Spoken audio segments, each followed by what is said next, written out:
Hello and welcome back to Awareness to Action. Today we have Clay Corbin joining us on the show. Clay Corbin is Superintendent of the Northwestern Regional Adult Detention Center, where he has served in multiple roles over the past 23 years. Superintendent Corbin is passionate about creating programming that serves people well and doing it in a collaborative, community-focused way. I really enjoyed hearing his philosophy on his work within a setting that is not traditionally open to community care. I feel hopeful about the change he is making in his setting and beyond, and I'm excited for you to hear it too. All right, Superintendent Corbin, thank you for joining us on the podcast. Thank you for having me. So let's get started. We're going to talk about a lot today, but let's start with you telling our listeners about your current role and the path that you took to get here. So my current role is the superintendent of the Northwestern Regional Adult Detention Center. From henceforth, I'll say NRADC. That's much easier and quicker. They say in life, sometimes we choose our path and sometimes our path chooses us. So I graduated college in 1999, many years ago. My father was a sheriff for many years in the town where I grew up, so I thought I wanted to be a police officer, but I took a correctional job because it was there and I needed a job. And then along the way, I really liked it and I enjoyed it. In 2001, became an employee of the Northwestern Regional Adult Detention Center. Back then, we were called CFW. We've changed names a few times. And I started here as a correction officer 1. And over the next 19 and a half years, I worked my way up through the ranks. January 1st of 2021, I became the superintendent.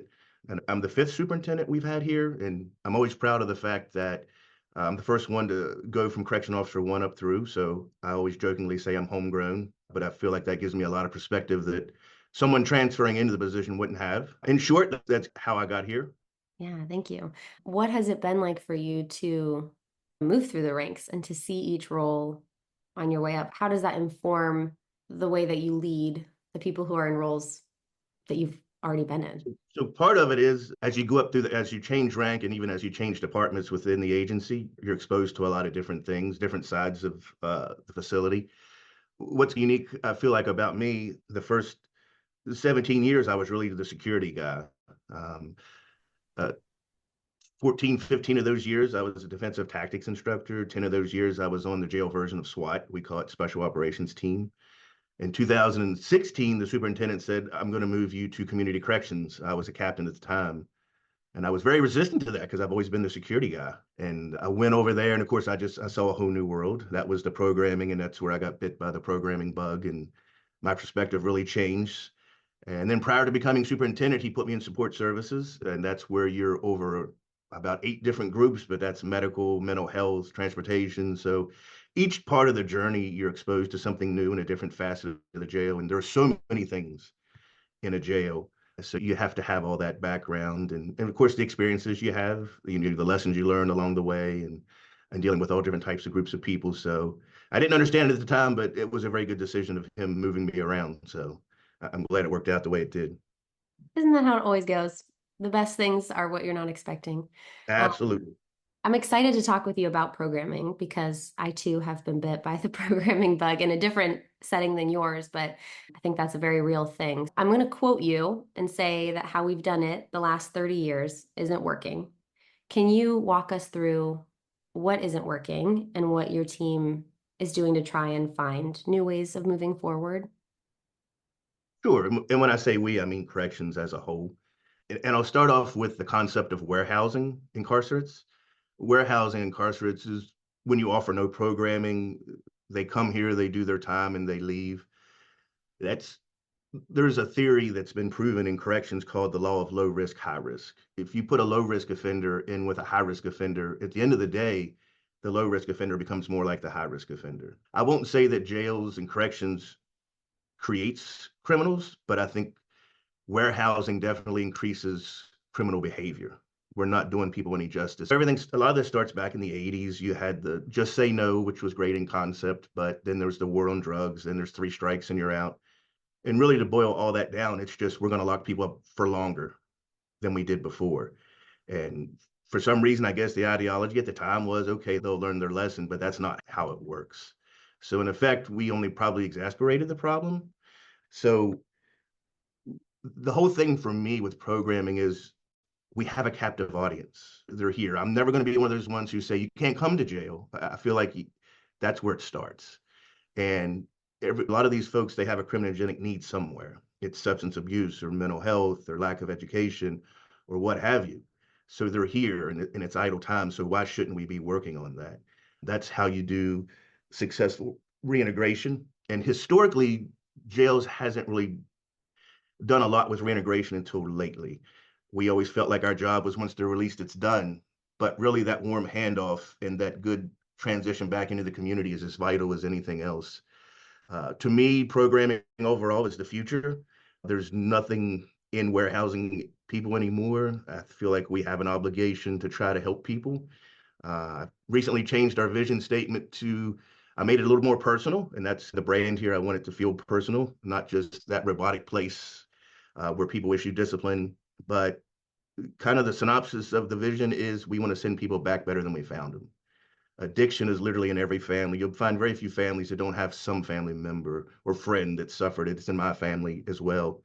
And I would hope that if one of my family members is somewhere, I would hope somebody's looking out for them or they're trying to help them, at least plant that seed. It's no matter what side of the aisle you're on, programming works, whether it's moralistic or whether you just want to say, hey, I got to get up and go to work every day. Why should they sit in there and play games and play basketball and spend taxpayers' money? I've found that people are very receptive when they're in here. And so we're really just trying to tap into that and just to reach as many people as we can while we can.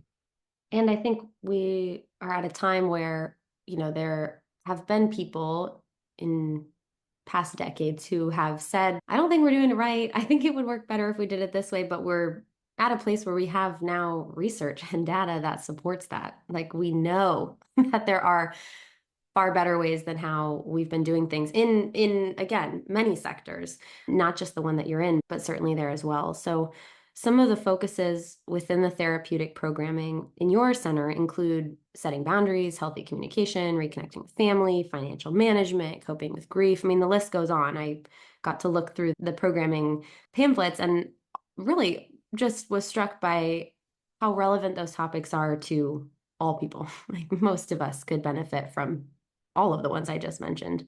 So can you just expand a little bit? You've touched on this already, but why does it matter to have the programming in place during incarceration rather than waiting until an individual leaves the center?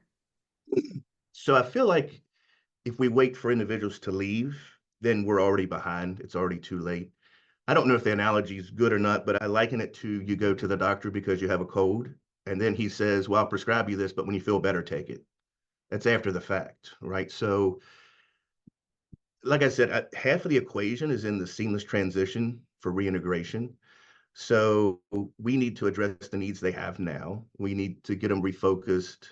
And one of the key elements of that is once we do all the programming is to have them with employment. Employment is so huge. That is a means for housing. That's a means for transportation. That's a means for them to support their families. And we have a program now. We've got 2 or 3 since I sent you that slide that are new that we're bringing out. But one is, and I never really thought about this, but someone incarcerated for a year or two, you lose touch with the family dynamic. When they're in an outside work program, that's the lowest security clearance. But once a month, if their behavior is good, they get to go have dinner with their family, or they get to do this or that, a family event. We lose sight of that every day. We go home to our families and it's a seamless interaction. But for them, it's a whole different element when you're gone that long. And to touch on the reintegration part a little bit, we have a great partnership with Laurel Ridge Community College. It's grown tremendously over the last 5 years, and we're very thankful for them. But we just did a heavy equipment operator class. The first time ever doing this, we sent 5 of our community inmate workers up there. The instructor ended up saying of all the classes he's taught, all the classes, that was the best class ever. We had a gentleman following the class get hired, and the employer came to us and said, we'll take every person you got who comes through that program. So think about it. Here's an individual who came to jail with no credentials, no skill sets, nothing, no means. And he's going to walk out of jail with a credential. He already has a great job, but he's walking out of jail with a great job. It's guaranteed future employment. What a divergent life course, right? That's a tale of two cities. And that's the kind of endings we're looking for. And we'll probably touch base a little bit later, but we're now going to start a welding class. We already have the electrical union coming in and they're doing apprenticeship classes. So Our thing is just to be relentless. We have to send them back better than we found them. We have to give them skill sets. And every program, no matter what it is, affects recidivism. And that's the whole goal. We don't want repeat business. We're an unusual business. We don't want people coming back. And our 120-day program, for example, has a recidivism rate of 30%. The national average for 1 year upon release is 66. So it's less than half. And as you get closer to the 3 and 5 year mark, that recidivism climbs to 80 some percent. So 30%, that's taken a tremendous cut out of the folks who are coming back. And all programming affects recidivism in some form or shape. So that's really the whole goal, is that the programming, the reintegration, but we can't wait until they leave, because then we fix nothing. The cycle would just keep perpetuating. Yeah. Have you, I mean, it's no secret that we are all impacted by the people that we're around, as you've already alluded to. Have you seen instances where someone who's in programming and is achieving something like a certification, or they're leaving with a new degree, or really any achievement like that, really things that are a big deal, how have you seen that impact others around them, I guess is what I'm trying to ask. So one of the things I talk about a lot is, often I think maybe it would be easier to be like other folks and just do the status quo and warehouse. The job would be, for me, probably much easier, less stressful. And then every now and then you'll be out at Walmart and this individual come up to you. And if they say my title, I always know that means they've been an incarcerate. And they'll come up to me and talk to me, and they'll share a story about how programming has impacted them. And they'll be there with their family, and then they want to introduce their family to you. And they always tell me how long they've been out and how good they're doing. And seeing that impact, and in that moment, like for me, that justifies the entire everything we're doing. But those stories, what I'm learning, are becoming more and more common. So to me, I feel like we're doing better, right? We're reaching out, we're hearing more and more good stories. And the other side of that was, about a year ago, we had somebody do phenomenal in our programming. We didn't have a MAC program at the time, and I think we'll talk about that a little bit later. And she was doing great. And then one day you pick up the newspaper and she's gone. And we just wonder if we had a MAC program. Yeah, Yeah. if it would have been better. Yeah. No, I But think, yeah, those are the things that people think we're cold and callous in this line of work, but we get to learn people. We get to know people. There's people here that I've known for 20 years because they've been here on and off. So it affects us. I've recently had a 22-year female veteran retire, and she's from this area, lives here, and she said, Corbin, they're all familiar with me. She said, I'm tired of seeing people I know die. And she just said, I need to get out of the line of work. And so that's the why for programming. yeah. Let's talk about MAT, which, for those who don't know, the acronym is Medication Assisted Treatment Services. It's something that I personally care a lot about. I know it's a life-saving form of harm reduction, and it's historically very hard to coordinate within incarceration settings. I'm very familiar with how difficult that system can be for getting that care to people. So first, I would love to hear you share why you feel convicted about maintaining and eventually expanding MAT access.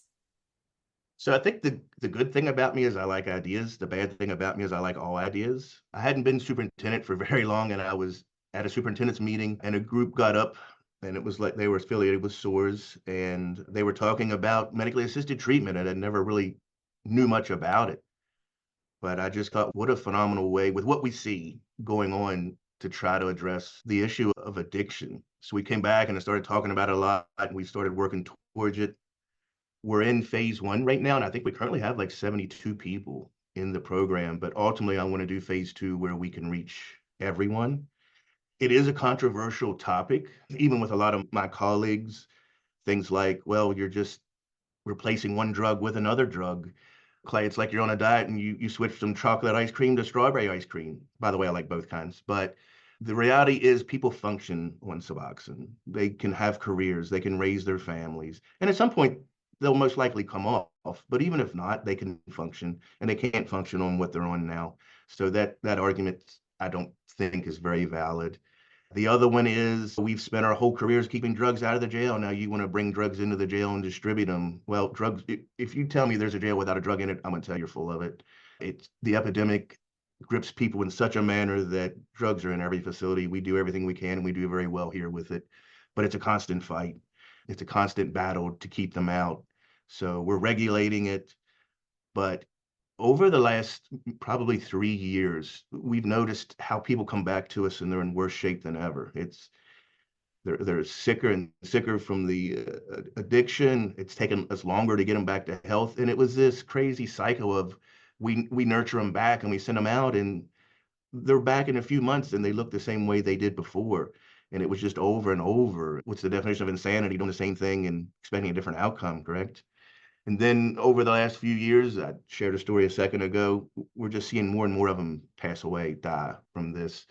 When someone's released from incarceration within the first 2 weeks, they're 128 times more likely to overdose, primarily because they go back to their original dose they were taking and their body it hadn't built up a tolerance to it since they've been incarcerated.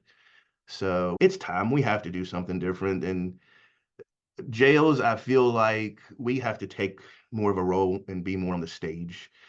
We have to be more proactive than reactive, and we have to have a voice. Like I said, we have this captive audience. This is the place to fix them. So whether it's controversial or not, it's the right thing to do. The literature supports it. And until I see something better, but at the end of the day, we have to do something. There's just no ifs, ands, or buts about it. It was very difficult to start a program, and I'll share a little insight. One of the former executive directors for the Board of Local and Regional Jails was here. There's about 83 or 86 jails and lockups in the state, and he had visited 50 of them. And when he got here, we were telling him about the programming, and he stopped us mid-sentence and he said, how are you all able to do so much? And I said, really, it boils down to because we want to. So whether you want to do something or you don't, you'll find the reason to support it. So yes, the MAT program is hard and it's inconvenient, but now we have it up and running, and it's going to bear far more fruit. And the ends will justify the means. And like when it comes to MAT or any other programming, we're going to be tenacious, we're going to be relentless, and we don't care if we fail, and we're not going to be content with success because we're never done. But it's just the right time and it's the right thing to do. It absolutely is the right thing to do. And I think part of why, I mean, it's exactly what you said. Like, we're able to do it because we want to do it. We're trying to do it. I think much of why MAT services are sometimes impossible to coordinate with a facility is truly because they just don't want to coordinate it. It's not easy to coordinate. It takes work and communication, constant communication. When someone who has been engaged with MAT services is entering incarceration, then while they're there, and then while they're exiting incarceration, all of that requires communication with folks outside of maybe your usual orbit of who you speak with and coordinate with. And it's just encouraging, I think, to know about spaces where leaders are saying, yeah, it is going to add some stuff to our plates. There are going to be a lot of hoops and red tape, but it's worth it because, again, it is literally saving lives. I mean, there are a few things more important than that. So just appreciate that. And you're exactly right. And just you have to educate your staff because not everybody understands it at first, but the more they know, and then they come around to it and they buy in, and buy in is everything. But even logistically, we're very fortunate, and I'll miss somebody, and I apologize if I do, but ARS, Addiction Recovery Services, Winchester CTC, Brightview, and especially we've really enhanced our partnership with the Northwestern Community Services Board. They're playing a tremendous role in helping us because we want to do more than just administer the meds. That's the basic thing you're to do. But if you don't have the counseling and the education, then the program's not complete. It's like, again, going to the doctor and he's treating you for pain management, but not the symptom. So you have to have the counseling and education. But we're fortunate to have all four of those partners, and there's even the Sinclair Institute. So 5 partners, if you want to count that. But it really does take a village, and we're fortunate to live in a community that really embraces that. So I just want to make sure there are names out there too that for what they're doing. Yeah, well, I'm glad you're talking about your community partners because that's something that I wanted to talk about. I think not personally been involved with, I've not been incarcerated. And I have a lot of my own thoughts and opinions from the outside about the system and things that I know have happened in facilities. And I think a perception to the public when you're talking about correctional facilities is the idea that like everything's happening behind closed doors. Like it's this, maybe a warehouse is a good word, as you said before, where I don't know what's going on in there. No one besides the people who work there are allowed in there. That's not a great way to build trust. I think what feels unique about what you all are doing is that you're establishing these programs, but you're not saying like, well, we're going to be the ones to figure out how to offer certificates and we're going to be the ones to offer therapy. You're bringing in experts in their fields, you're bringing in community partners. It seems like you're opening the doors to people who can provide different levels of care because they have different backgrounds and professional expertise. But I would just love to hear your thoughts on like where you see the role of those community partners. It feels important to me from my own experiences, but again, I'm not in that setting. So I would love to hear why it's important enough to you that you are continuing to do it and to expand it. So very good question. I'm glad you brought it up. But a couple things is you mentioned like jails or places saying, well, this is how we're going to do it, not soliciting input. One of the rules of leadership or success is that you always surround yourself with the experts or intelligent people. In essence, you should never be the smartest person in the room, which for me, that's easy. I'm never the smartest person in any room, even if I'm in there by myself. But for these partners in the community, this is what they do. This is their trade. So why shouldn't we reach out? And your question really struck me too, because it resonates back when I first became superintendent. I was going around talking to a lot of people. And actually, before I became superintendent, when I was the captain of community corrections, I went and met with the court system. And I was trying to find alternate sentencing methods. Instead of just hammering somebody with 18 months, could we put them through our programming and at the end of 12 months, they're good? Or getting pretrial program going, which we have now, where we can get people out to work before they're sentenced. But I literally encountered everywhere I went, they said, we've always been under the impression that the jail does its own thing and they're autonomous and they don't solicit. And I said, what? I hate that that was the mindset, and maybe it was, but that's not the mindset now. We have no problem reaching out and we want to hear their opinions. We want to hear how to do business. This MAT program has been shaped in large part to those 5 agencies I mentioned, and especially the CSB, because they're going to come in and do the education and the counseling. So we've got them offices set up here. When you want to see something succeed, you don't really care about who gets the credit for it. And in an agency that has a good culture, it's always we, and nobody knows who did it, right? It's just, it happens and it manifests like that. So I've always been very humble in that regard, and even about going into an idea or a project thinking it has to be this way, and then somebody comes and says, you really ought to think about doing this. So I feel like we're very fluid like that, and our egos are set aside because we're all about the result and not who gets credit or it has to be our way. There's definitely humility required for that in saying that you have an idea and maybe putting together a plan for it and then bring in someone who knows a little more and they're like, the heart is in the right place, but this needs Yeah. some work. And I even encounter that with staff. When I'm doing correctional interviews, I always say one thing about this facility is staff has a lot of influence. Something will look great to me on paper, but they're the ones in the trenches and they're the ones in the weeds. And they'll have a different perspective. And a lot of times they'll bring something to my attention and they'll say, have you thought about this? They do it very polite. They're very respectful in that manner. But I'm like, you know what? I did not, but we're going to have to amend that a little bit. So you have to be able to take counsel from everyone. Yeah, what has been the impact on your staff of being able to be engaged in the creation and implementation of new programming, to not have it just passed down to them from the top to implement? But really, there's a couple parts to it, I think. And one is, as I mentioned earlier, it's the education. People want to know the why. And they see firsthand the same things we're talking about, so they get that. But the other thing is, as you mentioned, we try to give them some stakeholdership in it, some ownership of it, let them define certain ways we do things. So that gets them really engaged. One of the interesting things about programming in general is in 2016 is when we really started to ramp things up. We began to ramp things up, and then in 2021, we really took it off. But in the beginning, it was the salesmanship, and I call it the flywheel effect. You put a lot of energy into it and it moves an inch, and then as more people buy in, it starts to move quicker. And then at some point, centrifugal force kicks in and it moves on its own. And I feel like we're getting there now because I walk up the hallways and I'll hear them having conversations about programming. I recently just did a sergeant's promotional, and they all talked about programming. So I know they're thinking about it. I read the reports and I'll see how they're handling them, and I know that programming's affecting some of their judgment. So it's really a cool time. I always say I don't know if it's a good time to be a correction officer, but I think it's a hell of a good time to be a correction officer in our ADC because we're just doing a lot of cool stuff.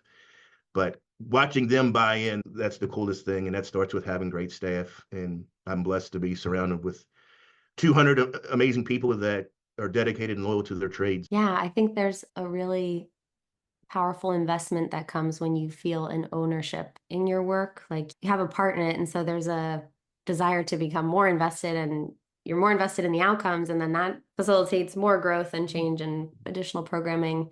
You've described what it feels like for you to collaborate with others, like to be open to different ideas. What is it like for you as a leader to watch your team collaborate with one another to work on these things? So that's one of the things we've talked about a lot. We've had a lot of great folks here over the 33 year history of the jail, but we feel like this group, especially of command staff and even on down through directors and lieutenants and sergeants, this is the group that's just had the most dynamic teamwork about themselves. It used to be back in the day, well, that's not our department or not our division, so we don't mess with that or we stay out of their lane. But I'm watching the captains, especially because that's who I interact with the most. They're bouncing ideas off of each other. They're recommending things to each other that's not in their division, and the collaboration they have. I'm hesitant to use this analogy, but I liken it to a parent watching your child come of age. They're the ones who make the jail, so I'm not saying that as my status is any different than theirs, but it's really great watching how they are interacting with each other. And a lot of times they're sacrificing something to achieve the project or the goal. And I think that's always the ultimate test. But we're only able to do what we do because of their teamwork and how they're working with each other. It sounds like you have a strong culture in your team. There's a desire to innovate and to expand and to reach out into the community and bring others into the work.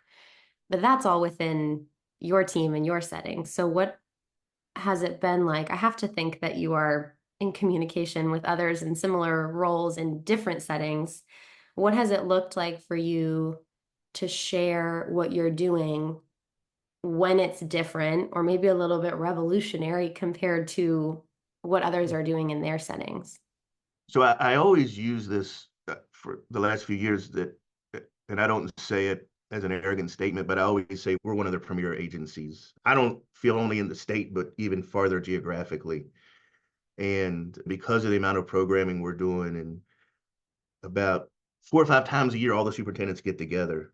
And I've never been one that speaks on a platform, but the last 6 or 8 months I have, because I feel passionate and convicted about programming. There are some places, Chesterfield and Fairfax, and I'm missing a few others, Prince William and probably Loudon, that does invest a lot in programming, but by and large, not so much. And I've been the last few meetings speaking up a lot more. It's one of the reasons I'm doing this today. I told you jokingly before we started, I'm a social introvert. This isn't natural for me to do. A month or two ago, and I think it's maybe what led to this, Tony McDowell with the Opioid Abatement Authority asked me to do a presentation at Laurel Ridge because we're the first regional jail to take the OAA money. It's free grant money. Why wouldn't you take it? The ADA says we need to do MAT anyway. And someone heard the talk, and I think it got referred to you. I've never been a person that does that, but I feel like we need to. But it is sometimes feel like you're the minority in the group, but it has to start somewhere. The seed, but just like with getting somebody in programming, you have to get the seed planted. The law of the harvest will come, but more of us have to, and that's where I said earlier, I feel like jails, we have to get up on the stage now and we have to speak a little bit and be proactive. So hopefully my part helps a little. I don't know, but it's definitely the right thing to do. And it's not everyone receives it as we do here, but we're going to do the right thing. Yeah. And there's usually in the long term, I think only good can come from advocating for good. These programs are good. I'm glad that you mentioned grant funding because I feel like when we talk about the creation of new programming or new ways of doing things, obviously financial considerations is are real and are an easy way to push back because you need money to do good work. You need money to create new things. And I feel like all the time I'm learning about new grants or new opportunities. There are so many agencies and organizations doing good work in the community who want to expand that work and have these grants available. You literally just have to have someone who's looking out for them and saying, oh, we had this idea. Here's a grant opportunity with funding to match the idea. And in applying for and receiving this grant funding, we now have an automatic community partner, like someone who is financially and therefore probably emotionally invested in the work we're doing. Do you have any thoughts on that? So what you mentioned is the exact double-edged sword that we deal with. We need to do all this programming, but at the same time, we know we have to be fiscally responsible with the taxpayers' money. But there are so many grants out there. Just about 3 weeks ago, I tapped into one of my employees and I said, I want to designate you as our grant writer. Very intelligent individual. I said, because there's so much money out there. And a lot of it we don't even know about. You miss deadlines. But right now, our MAT program is fully funded through grants. It's not costing the taxpayer anything. The OAA with, as I said, the executive director, Tony McDowell, he's a phenomenal human being. We're doing a large part of it through that, but then through the CSB, we're looking at doing some grants. We just applied for a DCJS grant. So it's out there. The money's out there, but you have to have people who can go after it, and grants aren't easy to write. So it's a specialty with that. But yeah, that's always the struggle, but that's also part of the excitement of putting the puzzle together. You have to find it. Anybody can have an idea, but bringing it to life, that's a whole nother thing. So it's all part of the mystery, but it's also part of the excitement. Yeah. I am a social worker, and so I studied social work in college, and one of the electives available to me was a grant writing course. And I remember wrinkling my nose and being like, grant writing? I'm never going to use that. I have one regret in my life. It is that I did not take that grant writing course. In hindsight, that was so stupid. I just, now in my work, I'm like, wow, that would have been really helpful. But live and learn. Superintendent Corbin, for anyone in a position of power in any industry or setting, what advice would you give for being open to trying new ways of doing things and exploring the methods for change that haven't been approached before in your setting? So I can only really speak what I've seen and what works for me, but I will tell you the one thing that irritates me the most is when we talk about something and somebody says, but we've always done it that way. Because sometimes I feel a couple things. One, well, maybe it's always been not very good or screwed up, or even just as I mentioned in corrections, the change over the last monumental. What worked in the early 2000s doesn't work today. And I've been so fond of this quote by JFK since I was young. He says, some people see things as they are and say why, and I see things that never were and say why not. I'm the why not person. I told you I love every idea that there is. So part of it is you have to have that open vision, I feel like. And it also, to me, is you have to have a first among equals approach. When you go into a meeting, whether it's in-house or with outside agencies, you have to give everybody an equal opportunity for their opinion, and you have to not be an autobiographical listener, right? You're not trying to form your responses. You're actually hearing what they say and soliciting their input. And one of the other big things is it's never easy creating change or doing something new. And it always involves, to me, I always say trial, error, and evolution. Like nothing comes off the shelf ready to go. It's never just perfect. It's going to have, I heard it quoted similarly recently, space and grace. You have to give things time to play themselves out.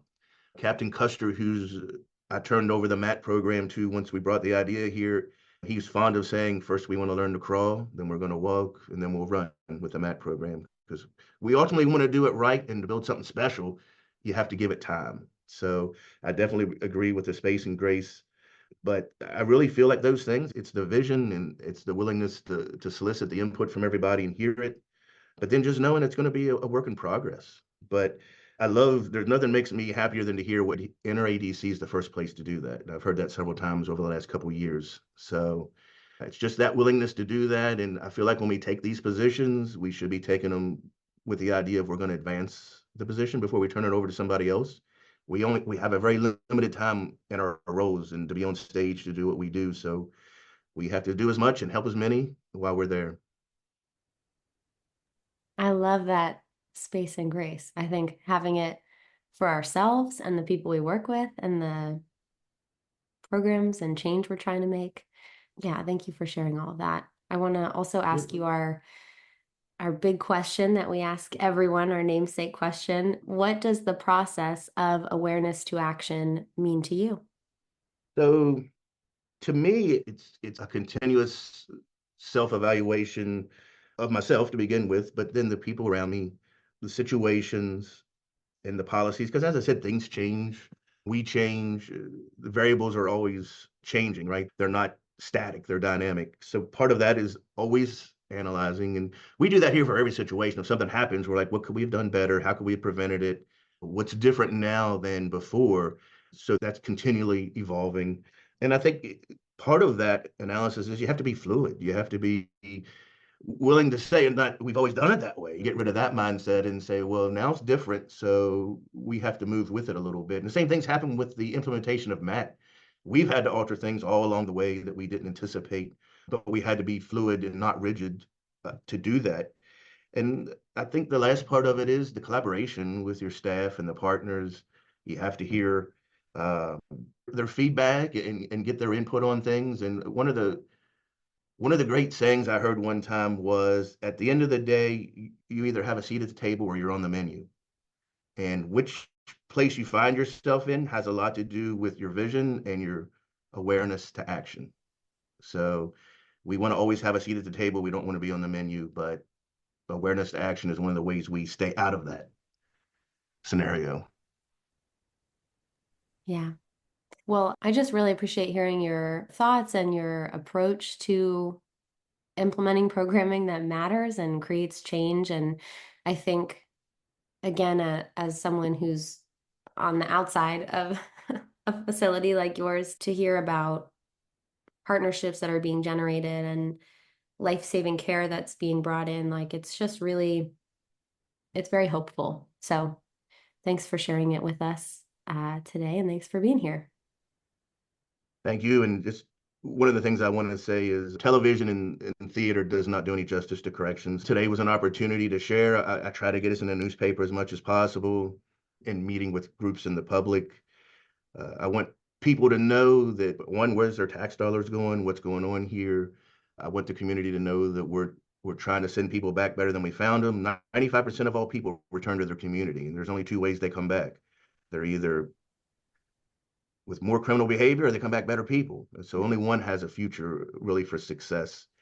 And I'd like, hopefully, the families or friends of those in here know that while folks are in here, it takes them to help us. They got to be willing for the change, but that we are trying to work on them. We are trying to help them, but to be as transparent as we can. And we love nothing more than giving tours to groups of people and doing things like that. But we want the world to see what we're doing. And maybe along the way, some people come with some ideas that we didn't see. So I appreciate you having me on and let me speak a little bit about what goes on here. Thanks for being here. Thank you for listening, and thank you again to Superintendent Corbin for joining us. Make sure to subscribe to the show so you don't miss any conversations this season.